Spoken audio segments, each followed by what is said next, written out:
خاموش ماں۔ گاؤں کے کنارے ایک پرانا سا کچا مکان تھا۔ اس کی دیواریں بارشوں سے سیاہ ہو چکی تھی اور چھت پر لگی گھاس اب جڑ چکی تھی۔ اس مکان میں رہنے والی ضعیف عورت کو سب اماں جی کے نام سے جانتے تھے۔ وہ دن بھر اپنے آنگن میں بیٹھی رہتی اور اکثر کوئی سی آسمان کو تکی رہتی۔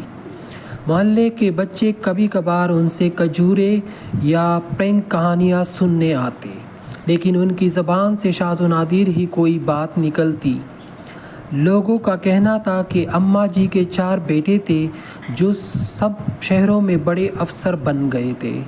کچھ نے سنا تھا کہ وہ بیرونی ملک بھی گئے، لیکن ان میں سے کوئی بھی اماں جی کو ملنے نہیں آیا۔ لوگوں کو حیرت تھی کہ ایک ماں جس نے 4 بیٹوں کو پال کر اس مکان تک پہنچایا، وہ اکیلی بے سہارا کیوں بیٹھی ہے۔ نہ کوئی چٹھی، نہ کوئی فون، نہ کوئی دیدار۔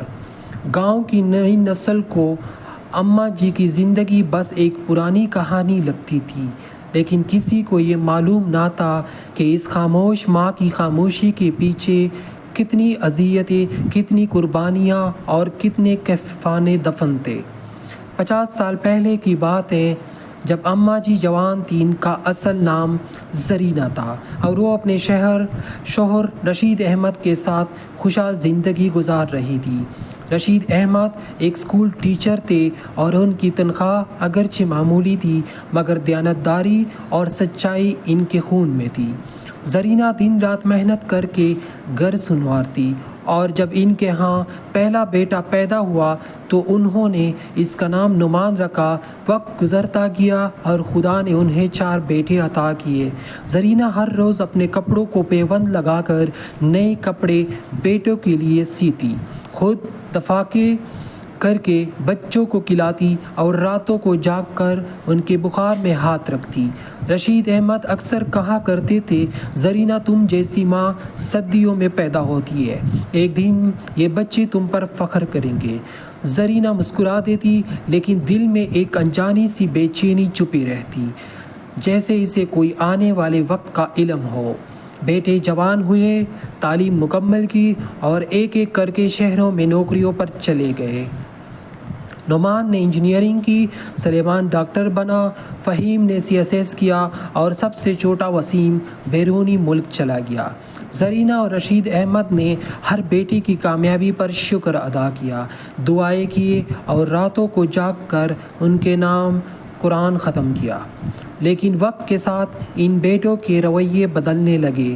پہل تو فون آیا کرتے تھے، پھر سال میں ایک بار چکر، اور آخر میں صرف عید کارڈ یا کبھی کبھار بینک سے بھیجا گیا کچھ پیسہ۔ رشید احمد ایک دن دل کا دورہ پڑنے سے چل بسے۔ زرینہ کے لیے یہ پہلا زخم نہیں تھا، لیکن اس سے گہرا ضرور تھا۔ وہ خاموش ہو گئی تھی، جیسے زبان سے زندگی کا رشتہ ہی ختم ہو چکا ہو۔ 4 بیٹے تھے، سب مصروف، سب کے پاس وقت کی کمی، اور اماں جی کے پاس صرف یادیں۔ ایک دن گاؤں میں ایک خبر پھیلی کہ اماں جی کو شہر لے جایا جا رہا ہے، کیونکہ ان کی بینائی کمزور ہو گئی ہے۔ لیکن حقیقت یہ تھی کہ ان کا سب کچھ دیکھنے کا جذبہ ہی مر گیا تھا۔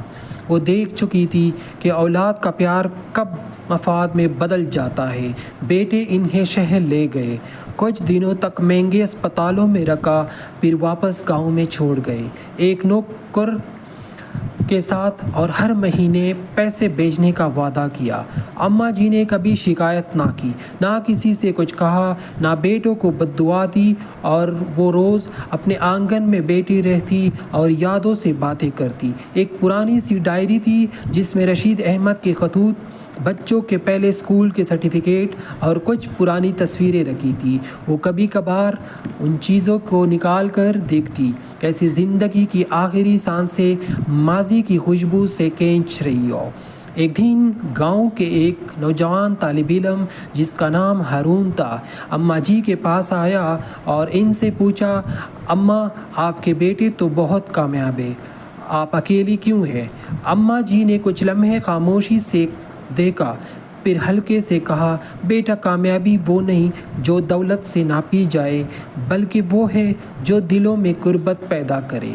میرے بیٹے کامیاب ضرور ہیں، مگر شاید وہ میری خاموشی کو کبھی سمجھ نہ سکے۔ ہارون نے ان کی یہ بات دل سے لگا لی اور وہ روز آتا، اماں جی کی خدمت کرتا، ان کے ہاتھ پکڑ کر باتیں کرتا۔ آہستہ آہستہ پورے گاؤں نے دیکھا کہ اماں جی کی آنکھوں میں چمک واپس آ گئی تھی۔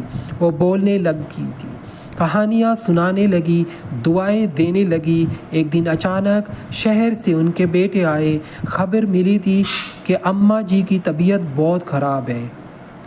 چاروں بیٹے، ان کی بیویاں، بچے سب آ گئے۔ اماں جی کے ارد گرد لوگ جمع تھے، لیکن وہ خاموش تھی۔ ان کے چہرے پر سکون تھا، جیسے انہیں اب کسی چیز کی طلب نہ ہو۔ نعمان آگے بڑھا، ان کا ہاتھ تھاما اور کہا، ماں، ہم سے غلطی ہو گئی، ہمیں معاف کر دو۔